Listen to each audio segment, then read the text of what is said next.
তো ভুঁড়িটা ফাটাও দেখি। বড়িটা একটা ফাটানো হয়েছে, আর এটা একটু টাইম লাগবে, টাইম লাগবে। দেখো ফাড়ো দেখি।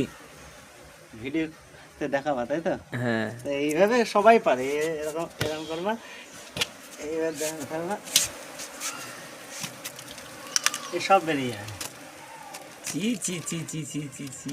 না ভাই, এটা ঘেন্না করলে হবে না। তুমি বাজারে মাছ কিনে খাও, এই কষ্ট না করলে বাজারে মাছ পাওয়া যায় না। তোমরা তো 10টার সময় ওঠো আর ব্যাগ হাতে করে নিয়ে দৌড়াও বাজারে মাছ কিনতে, কিন্তু মাছটা যে কোথা থেকে আসে দাদা ভাই বলতে অনেক কষ্ট হয়। যেহেতু আমরা চাষি মানুষ, খাবার মানুষ, ওরাও বোঝে যে কষ্টটা কতটা। এই যে ঘেন্না আপনি ছিচি করছেন, কিন্তু এই জিনিসটাকে, এই নোংরাগুলো তো খাওয়ানো যাবে না। তাই পরিষ্কার করেই ছোট ছোট পিস করে আমি পুকুরে ফেলবো, মাছে খাবে। ঠিক আছে। হ্যাঁ।